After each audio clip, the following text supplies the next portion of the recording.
All right, it's Monday morning again. And maybe you had a great weekend. Maybe you had such a great weekend that you were like, "Oh, I don't I'm not ready for Monday morning because it's going to be back to the grind." Well, we have a story to tell you this morning that is going to make you think differently about Monday mornings. Here's the story. And as if I just pause, everyone's ears perk up because you think you're going to hear the same stuff over and over again. And I'm going to share data and I'm going to share my screen and go with some statistics and some trends and some spreadsheets. And we're going to talk about what keeps you up at night. And I'm going to talk about RevPAR increases and I'm going to talk about return on investment. And there's so many boring things that are out there. But when we simply mention, let me tell you a story, it changes things. So, welcome to Humanality. We're talking about hospitality. We're talking about doing what most people don't. And thrilled to be able to welcome again Gail Alofsin, coming from the University of Rhode Island today, founder and CEO of Gail Speaks, doing some amazing things. Let me just start by saying good morning, Gail. Good morning. And when you said RevPAR, I just got hives from my days in the hotel industry. Those were Yeah. such boring meetings. But if you told me there was a woman who stuck her finger in the orange juice, which in the punch bowl, and said, "Is this orange juice?" And then how we had to just change everything on the buffet because she touched it. That's a story that F&B told that I could remember. Never mind RevPAR. Right. And that was probably years ago. So we're It we're was when I was 25 years old. okay. And that's the element that people are not talking about. This is humanality, and humanality is defined by us. It is making people feel cared for, valued, seen, and heard in a world that has become too processed, too transactional. That's what humanality is. There's 11 pillars. Gail, so thrilled that you have joined me on many of them just to talk about our interpretation of what some of the pillars are. Today is pillar number 6, stories, not snories. How can we convince? How can we intrigue? How can we keep engaged people through telling stories, not snories? Snories to me are things that are going to bore us, things that you could have sent me an email on, you could have sent me a report on, I could have looked at the spreadsheet on my own. That's a snory to me. Stories evoke emotion. But I want to hear more about your interpretation. When we just say stories versus snories, what is your impression or interpretation or even definition of what that could mean? Because we've not told people quite yet. Stories versus snories. Well, when I was thinking about this earlier this morning, I thought a story might be important. Actually, a story usually is really important to the person telling it. Okay? And yet, you have to ask yourself before you tell the story, why should the listener care? Why should the listener even listen to you? Which a lot of us don't do, including me. Okay. My husband can attest to that. Why are you telling me this? And I just believe, like, to really, really tell a good story, it has to answer, so what? Not rudely, but out of curiosity. So what? Why are you telling me this? Has anyone ever told you a story, and God, I hope it wasn't me, that you're like, so what? Why are you telling me this? What's the point, right? What's the point? What's And the Gail, point?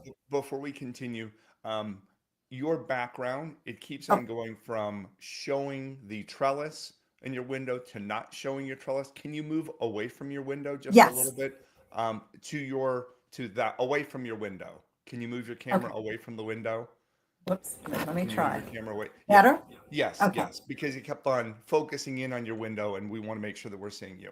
All right, so going back to sometimes we have to think of the stories that we're telling. Is it for us or is it for the other person? In what thinking then do you go through, Gail, before you are telling stories? Well, I think a big thing is to start strong. Hmm. To start strong with a just like almost I call it the cliffhanger. And then set the scene. Like when I teach storytelling, I do the core four. So the first is start strong, set the scene, short. Shorter is stronger. And then how does it serve the listener? Okay. It's four simple things. And if you think that before you talk, whether you're on a stage or you're in a staff meeting or you're in a one-on-one with your boss or you're with your child or with your aging parents or your younger parents, whatever it is, just start strong, set the scene.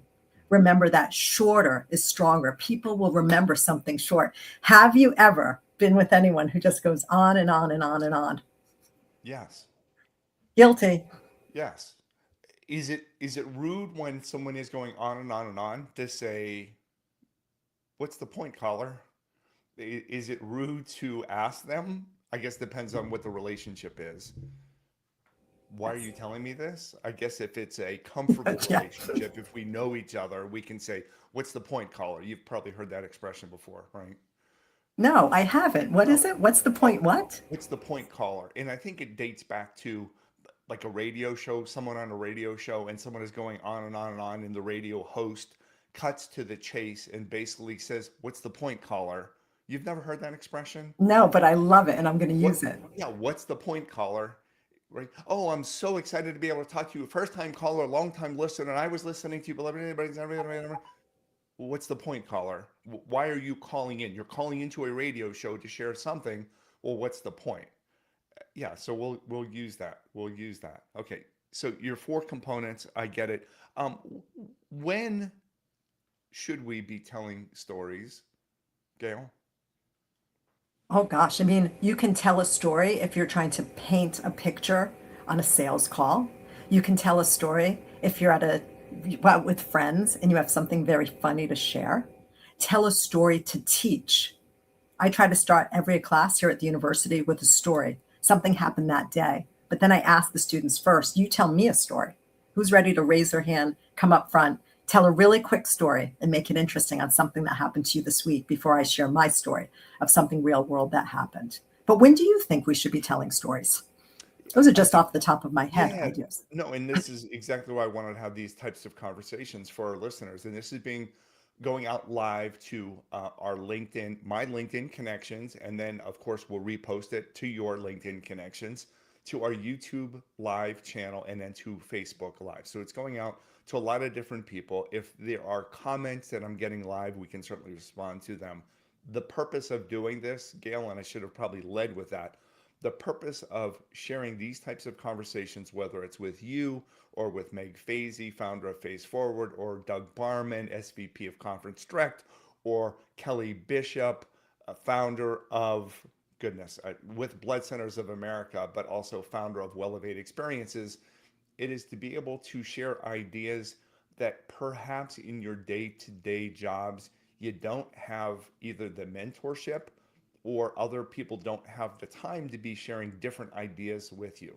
That's the purpose of why I thought this is good. Monday morning, 9 a.m. for 30 minutes. Let's share some different ideas that might help you get better in your job, get better in your life. That's the reason why we're doing this. So, going back to why we would tell stories, to evoke emotion.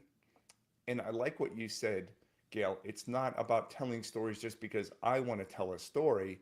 It is to be able to, from my sense, to be able to make someone feel a certain way, which is all about humanality, making people feel a certain way. And why is it important to make them feel a certain way? Well, we would want them to feel better. We would want them to feel comfortable. We would want them to feel cared for, valued, seen, and heard. We would want them to feel special. We would want them to feel a certain way. So thinking back to it, and we've not rehearsed this at all. It's to make people feel a certain way, and hopefully the feeling part is to for us to make them feel better, to feel deeper, to feel stronger, to feel right, to feel the emotions. Because data is not going to make people feel typically. Data won't make people feel. A spreadsheet typically is not going to make people feel, and they're probably not going to be able to remember data like they will be able to remember a feeling. Does that Yeah, and it comes down resonate? to don't tell me everything that happened. Tell me why it mattered. And that's part of the humanality part of it. Why does it matter? Why are you telling me the story right now? I'm the queen of just telling stories when I meet people, see people. I want to make them laugh or feel comfortable with me. But I love listening to people's stories. And it's okay if they go on and on with me because I'm watching them as they go on and on, thinking, why did they add that? Oh, it's going to come, or maybe it's not, but it's Or still maybe it's great. not. And you're just entertained by human beings, which I love and appreciate about you. I am. Yeah. I want to go through just a couple of little scenarios recently. I was taught by a mentor that whenever I get up on stage, that I should start with a story because, and don't tell people that I'm going to start with a story, but it's something along like this. I'll just let me lead into one. I'm holding onto the steering wheel with my dear life, and I'm going so fast, it's shaking so much I feel like I'm going to lose control. 65 miles an hour, 75 miles an hour, 85 miles an hour. And the instructor, the driving instructor that is with me, tells me as I approach this first curve, do not brake. I want you to accelerate. That's what he said. And I was not comfortable with it because I felt like I was losing control. Don't brake. At this point, I want you to hit the apex. I want you to use the momentum going through and accelerate. And instead of looking at the curve that you're entering, look at curve 2, curve 3, curve 4 ahead of you. Because the faster you want to go, the farther ahead you need to look. So I start off with that story. Yeah, love that. And it's not, I don't preface it by saying, well, let me tell you a story about when I was learning to drive a race car around a road track in West Virginia. Let me tell you a story about this. It jumps right into the story element. And I think it's more powerful that way. I wanted to get your impression. And this was probably 40 or 50 years ago, but that lesson, what he told me, that one little lesson stayed with me. And I apply that in business and I apply that in life, that we are so busy in our lives that we should be looking not just what are we going to do today, because that's the curve we're entering, but the curve 2, curve 3, curve 4, it's next week, it's next month, it's next year, it's the next 10 years. Because life is going fast and we are going fast. The faster you are going, the faster you want to go, the farther ahead you need to look. So that was my life lesson from, again, 30 or 40 years ago, and it stays with me. And I share that. So that spurs two thoughts with me. Yeah, One is remember the Wayne Gretzky quote, don't skate to where the puck is, skate to where the puck's going to be, which is so fantastic. great. But Yes. it also brings me, when you said steering wheel, you know how when people are telling a story, your mind can go to other places, but then I centered back in on your story. Here's a quick one for you. I will never forget the time that our son Sam graduated from the back seat to the front seat. So no more booster seat, no more car seat. And we're driving along and he's talking and talking and talking, probably that elated high when you move from the front to the back or you graduate from something to something else, and he's really thrilled, and all of a sudden he's quiet. So I'm like, okay, he's quiet. So he's like, Mom, I have to ask you something, but I don't know how. Now I grip the steering wheel in a very different way, and I grip the steering wheel. I'm like, you can tell me anything. No, Mom, I can't tell you this. I can't ask you this. Sam and our family, you can ask anything. What am I thinking, Bart? It's going to be the birds and the bees. He's too young. Don't ask me that right now. And I'm like this driving. His father should be answering that. And then all of a sudden, as we're driving along, I'm like, Sam, just say it really fast. Just say it fast. And he turns to me with that little face. Mom, are we financially secure? Whew. And where did that come from? It came from a classmate of his whose parents had been talking about that they weren't going to be able to do something that year because of the finances. And the little boy came in and said to Sam, 6 years old, 5 years old, whatever they were, my parents are not financially secure. Oh, So we don't have Christmas this year. But the whole thing is, that's another example. It's as soon as you saw steering wheel, I thought of a story that I haven't thought of in, God, Sam's 30 now. yeah. So Yeah, so good memories. And as you were telling me that story, Gail, I'm imagining a car. I'm imagining a sedan. I'm imagining a tan sedan. I'm imagining a very thin steering wheel, not a modern super duper car like today. I'm imagining the windows down, and I'm imagining all of these things. And I don't know what Sam looked like when he was a child, but I'm envisioning that scenario as you were describing it. And it made me feel a certain way. It made me feel nostalgic. It made me feel I was inquisitive. I was curious.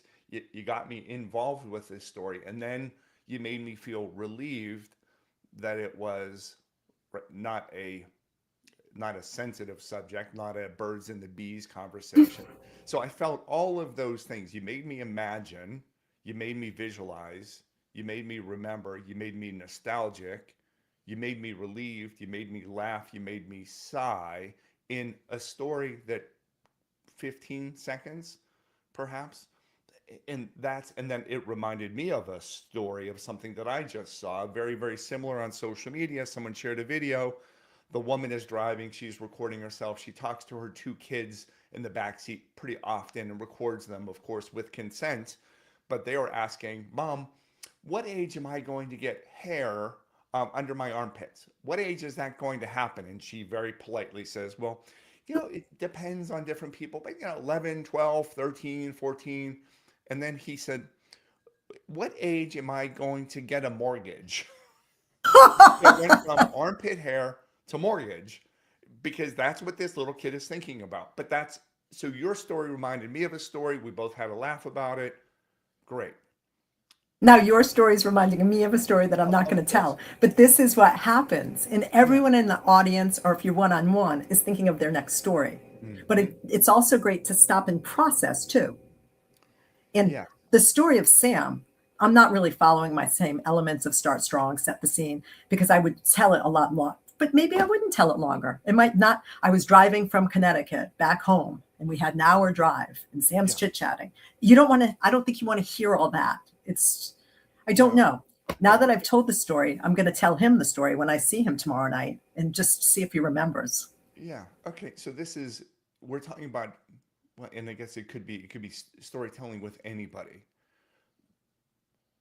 If we are in sales, how can we put the filter on because we want to make people feel cared for, valued, seen, and heard. And I want to tell them a story, not a snory, because I want to evoke a certain type of emotion.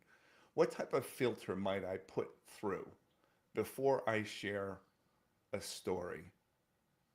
And you kind of referenced it a little bit, like, so what? Who cares? Type of thing. Mm-hmm. Like, why did Gail just tell me that story? Why did Bart just tell me that story about looking farther ahead, the faster you want to go, when he is talking about service excellence? Yeah, where do you want your team to be? Like setting up the story you set up. It's Yeah, like, okay, I'm on the race car, I'm rounding the second corner. But if I keep looking at that second corner, I'm not looking at that finish line. So where do yeah, we want to be? yeah, Where do you, as an executive, as you as the leader, want your sales team to be?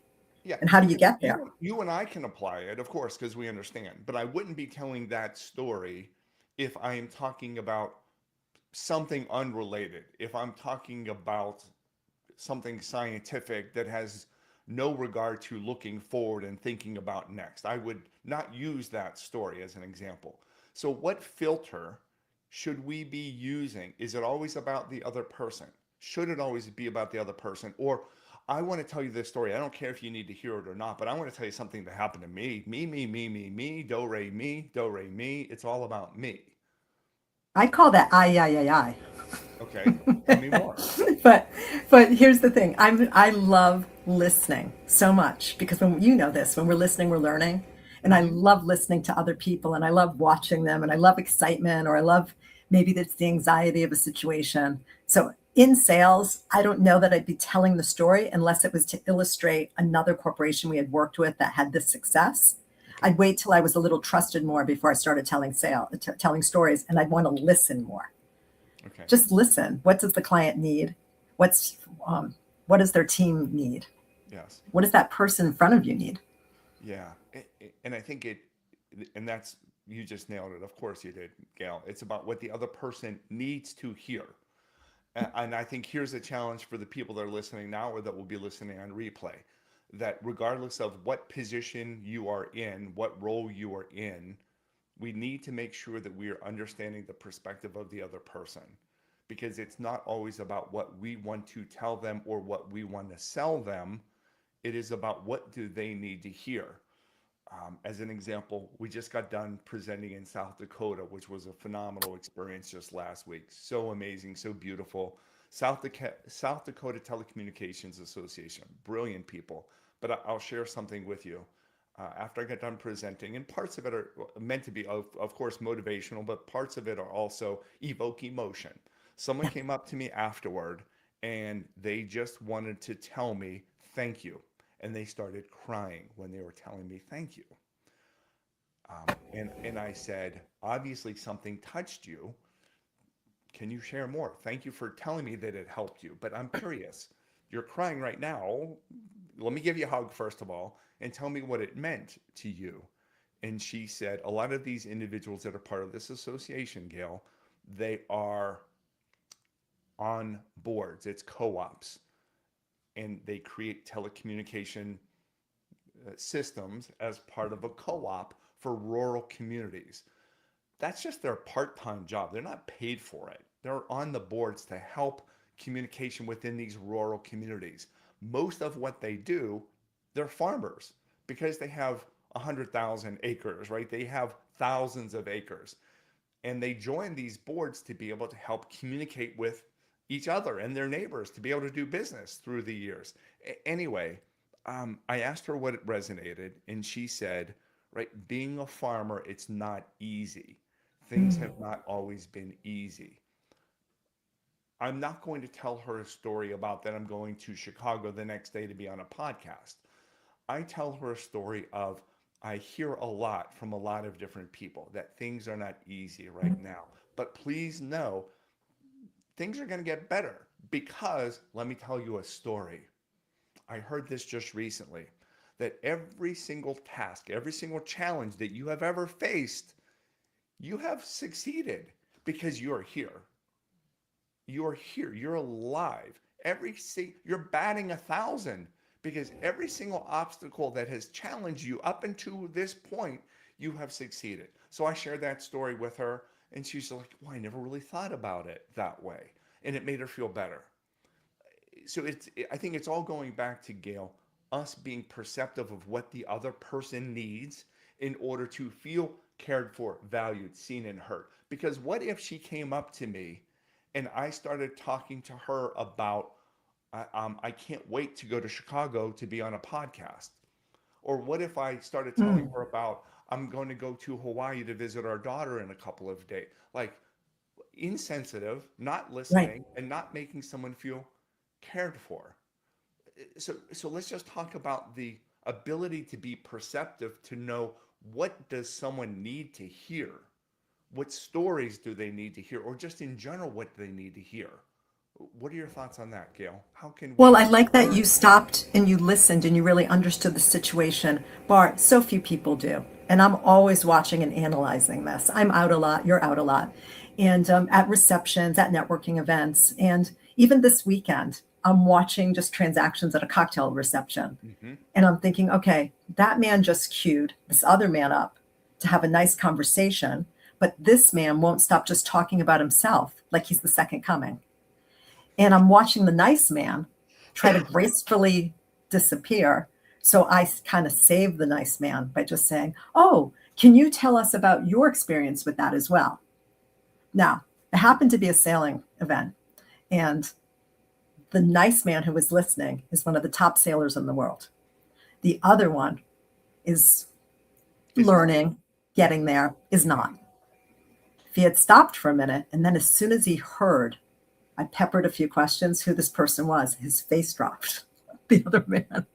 And he started now asking questions. But Mm, stop being so arrogant and listen, not you. I'm saying stop being so arrogant and listen to other people. And you were very sensitive with this woman.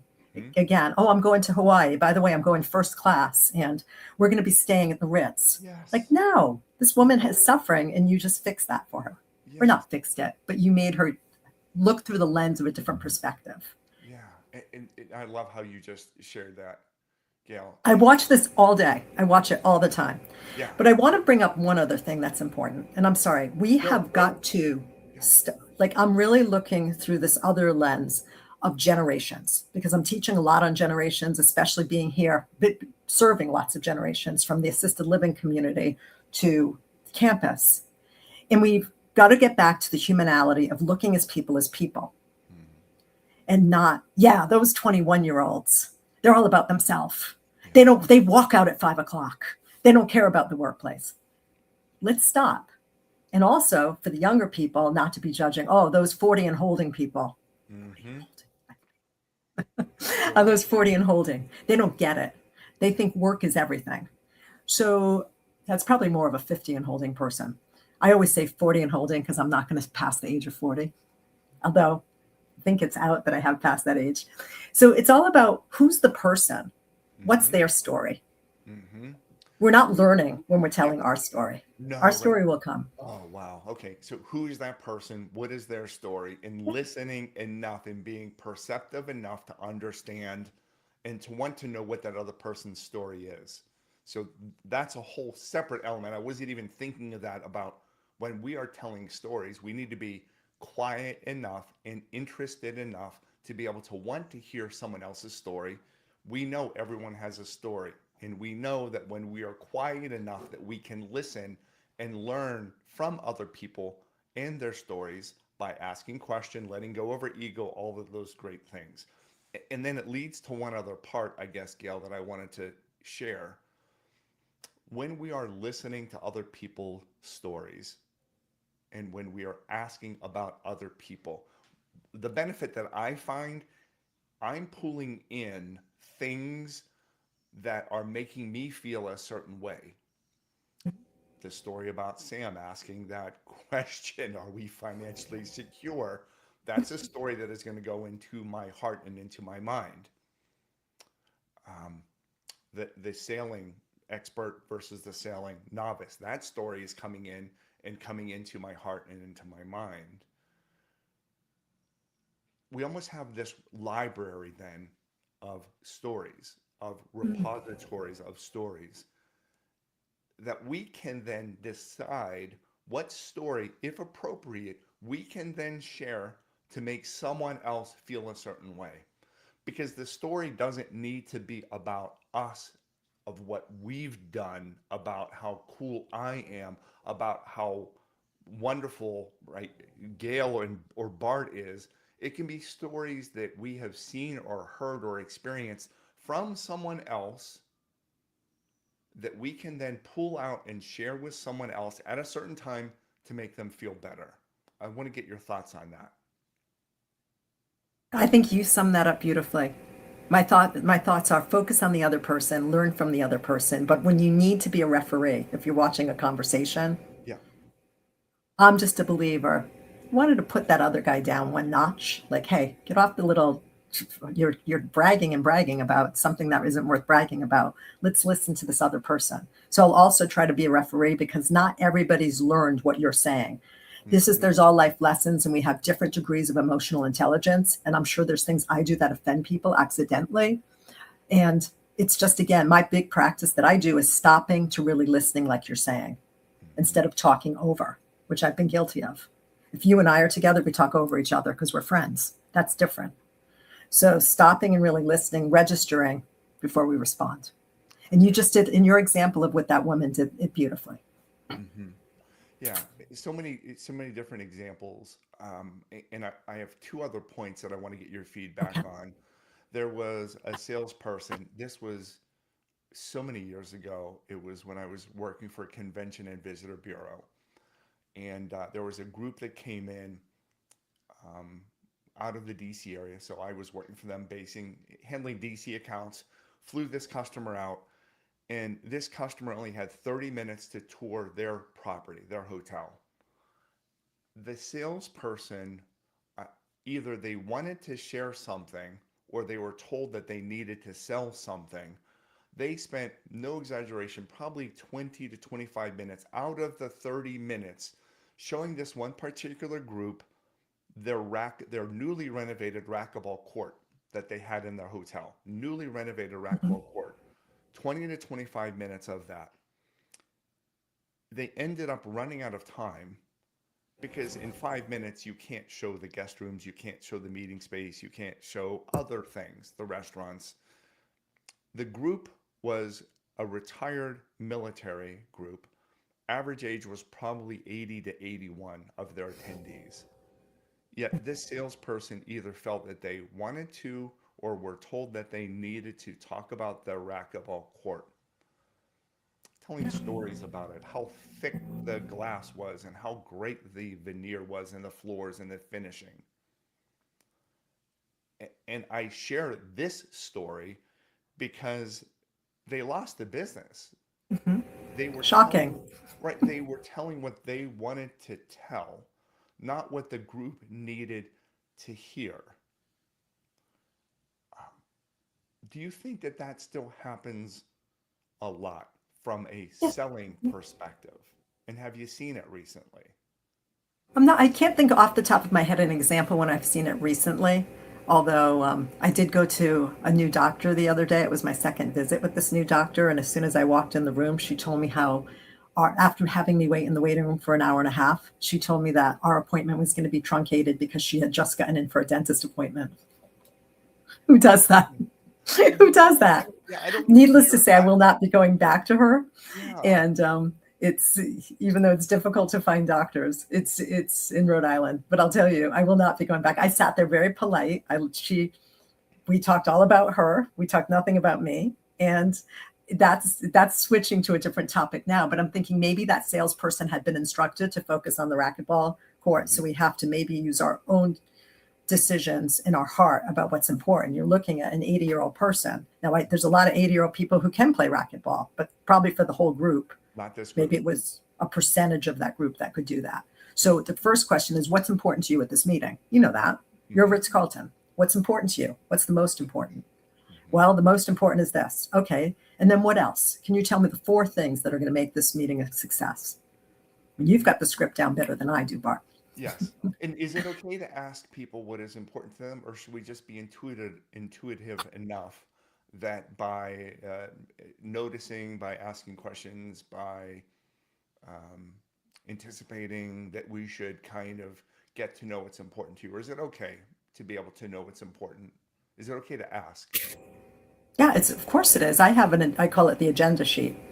And it's a sheet that I have, and I have 3 lines. And I'm saying, in order to be sitting here 1 year from today, to understand that all your objectives or most of them were met, what needs to have happened?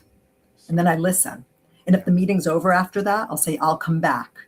Because if I ask for a half hour or 20 minutes, and I'll say, okay, we're at 20 minutes, we've got 10 more minutes, what else is important to you? So I may not even get to the sale or what we offer. It's Hmm. what's important to you. But then say, Wow. I'd like to come back with some answers. And that sheet has always, I learned it from my very first boss back in the hotel industry. Okay. And that sheet has always helped me. All right. So what's important to you? So you What has to have happened what has to for me have to be happened? sitting here 1 year from today? Okay. And then when appropriate, you're going to pull out stories when appropriate that will help them remember the points that you're trying to get across. Or position their budget. Like then I would try, and it was hotel industry. So try to find out what's an idea of their budget. Hmm. Okay. Got it. Um, Last question, Gail, I wanted us to discuss. There is a client that I'm working with, and they have asked me to share storytelling with their group of regional sales directors. So it's great honor, great group.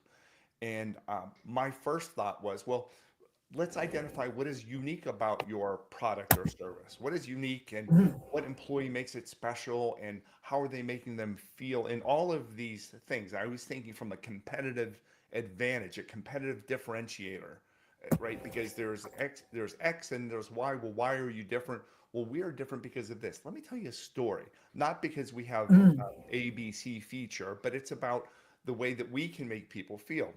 And they love that part, but they also wanted to be able to do storytelling from an internal perspective. So I would love to get your feedback on this. Results of their hotel, let's say, in communicating with ownership, the results of their hotel to communicate with the management group, the results of the hotel to communicate with the general manager, with stakeholders. What are your thoughts on storytelling for internal communication, not necessarily client directed, but stakeholder directed? What are your thoughts on the importance and best practices that you've seen with communicating perhaps boring things or data things through stories with internal stakeholders?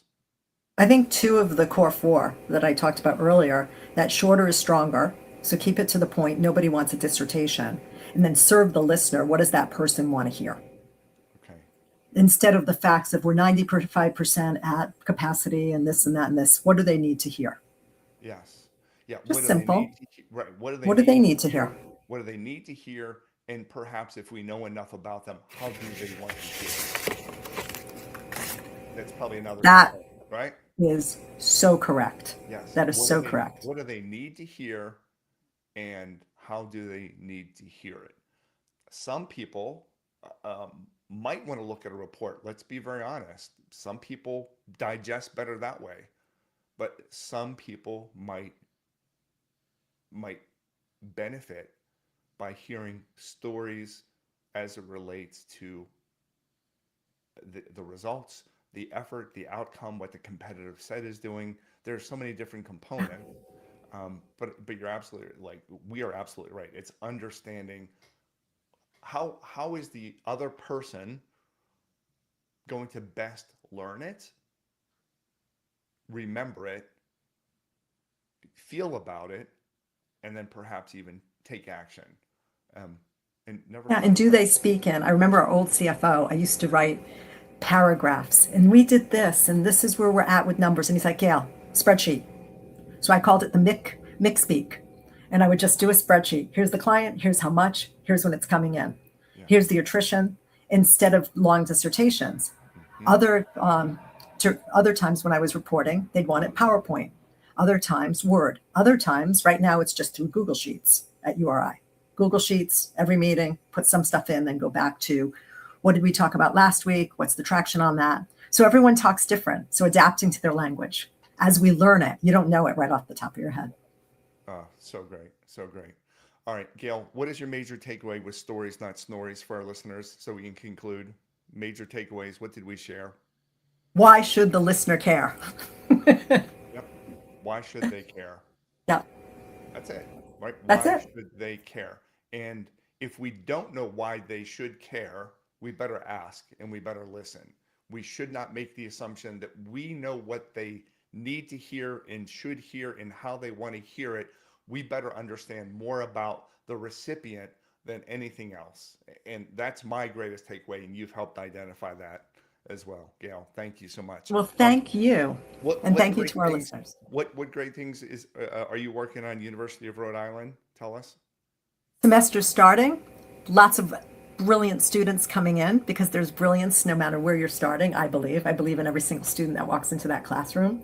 And doing a lot of training and development through our Office of Strategic Initiatives. We have over 100 trainers that we bring in from all over the country that can come to your business and help you, including Bart Berkey. How's that? Even better. Thank you. And Gail, I know you're very active on social media on LinkedIn. Is it best to connect with you on LinkedIn? Yes, absolutely. Gail Alofsin. Yeah, so please look up Gail. Gail, thank you as always. I look forward to Monday mornings because I get to speak with friends like you to talk about, from my perspective, things that will benefit other people. Not everyone has access to you. The people at URI are lucky to have access to you, but there are so many people in the LinkedIn community, in the Facebook community, in the Instagram community that don't always have access to people like you. So thank you for sharing your great ideas and have a phenomenal week. Please look up Gail Alofsin, connect with her on LinkedIn, learn about Gail Speaks, what she does, that work, as well as her book, her charitable contributions, and her work at University of Rhode Island. So thank you very much, Gail. We talked Thank you, about Bart. humanality, pillar number 6, stories, not snories. Thank you. Thank you. Have a good week. You too. Where's the end stream button? Hold on.